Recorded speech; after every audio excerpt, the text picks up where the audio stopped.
Have you ever thought about leaving something for your kids to remember you by? Have you ever thought about leaving some type of music album for your kids to remember you by? Well, that's what John Legend did. So what I want to tell y'all about today is John Legend. So he wrote this album, and the name of the album is called My Favorite Dream. And he wrote this album for his daughter, so this way his daughter can remember him as well as his family. John Legend just had a new daughter this is about last year sometime, around the end of the year.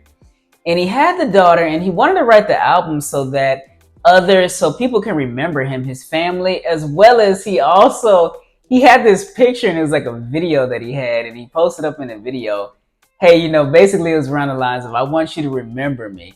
And remember not necessarily the guys, but think about the guy that wrote the album for you, I'm your dad. And I thought that was so interesting that he actually wrote an album for his daughter. So many of y'all that may or may not know me, so my name is Chris, and it's Kingdom Fathers World. It's all about just helping fathers become better fathers. And it doesn't matter whether you're a single father, whether you're a father, new time father, you're a married father, you're an out-of-town father. It doesn't matter what type of father you are. The content is just all about fathers becoming better fathers. And the thing is with John Legend, I want to really make sure we dive into this and we tell it like it is. The great thing is that when I saw this and I thought about it, when I read the article and I saw the Instagram post, I was like, it made me think about my son. My younger son just loves music. He loves playing on the drums. He loves singing and different things like that. And the thing is, so many of y'all know that I'm co-parenting. And the thing is, my co-parent, she wants to get my younger son in baseball. And the thing about it is like, okay, I'm thinking to myself, like, should he do baseball? And I'm like, okay, she wants to do baseball, that's fine. But he really loves music. And that's why this whole thing about John Legend writing the album really resonated with me, because it made me think about my son. And then it made me think about how John Legend might feel like, hey, I had all these different albums and stuff like that. But what if I wrote an album to where the whole family can get on the album? Not only that, I can set an example as a father for who I am. And that's the thing that really made me think, is that it's really a good album. I listened to some of it, but I didn't get to listen to all of it. And I also thought about, it's not even explicit. It doesn't have that explicit on there. The songs are a little bit slower on the John Legend album, and it's also a little bit more kid-friendly.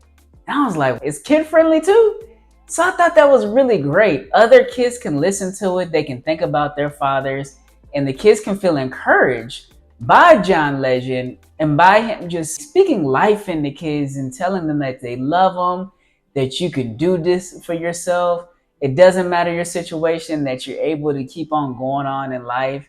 And I was just really amazed, because I never thought about having something that the kids can remember me by as far as an album. And I think that's really important, because you also want to think about what type of legacy you're leaving.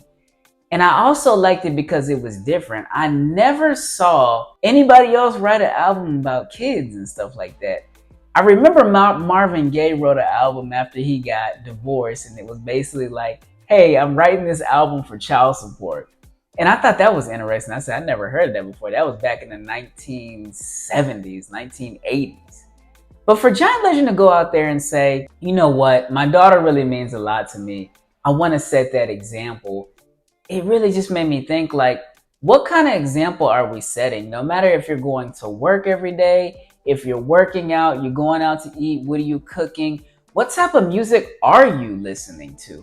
Some of these rappers, they're going out there and they're cussing all in their songs and different things, calling women derogatory names and stuff. And it just made me think about some of these people, no matter if it's country, pop, or Christian, this is the legacy that they're leaving for their kids, and their kids are going to remember them by the albums that they have.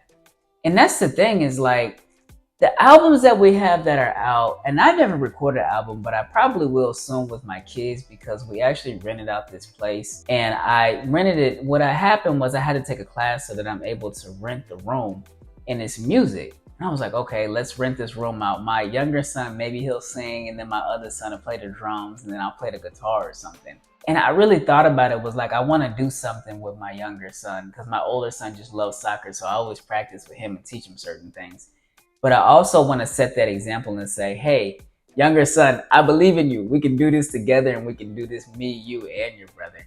And that's really the thing, is like, I just want to really resonate with y'all. And I want to tell y'all to really just think about, what kind of legacy are you leaving behind? Like, this album here will go on forever, and people will always remember this album. It's just like evergreen content here that we have on YouTube. And the thing is, we also just always want to look at that. It's always not always financial, but it's also about, what type of legacy are we leaving behind? And it could be money, or it could be cars, or it could be a house, and it could be different things. And you never really know. You just want to look into the situation and really see, are there certain things that you're leaving behind that your grandkids will see? Are you leaving certain things behind that your great grandchildren will leave behind? And that's the thing. Even when I look at the Rockefeller and the trust fund, they have this legacy now that John D. Rockefeller started almost more than 100 years ago. But the money is still there, and it's going on to one generation to the next generation. They have letters and stuff like that they're able to remember John D. Rockefeller by. And I really felt like John Legend really stepped outside of his box, stepped outside of the zone, didn't do something ordinary like everybody else would do, but did something a little bit abnormal and tried something different. That way he could really connect with his kids. He's really able to connect with just the people in the outside world and show that example that, yeah, he's had a lot of albums, he's known for his music, and he has an amazing wife that's there for him. They have 4 kids together, but that he has this album that he's able to really show and teach people how to be a good father, and just, I think, also just being a good husband too. And that's the thing. So tell me what y'all think down in the comments below. Like, what would y'all do if you had to leave something behind? Would you create an album? Would you not create an album? Would you leave any type of different type of legacy? Like, what type of things would you even listen to this album that John Legend has? So tell me what y'all think, and let me know in the comments down below.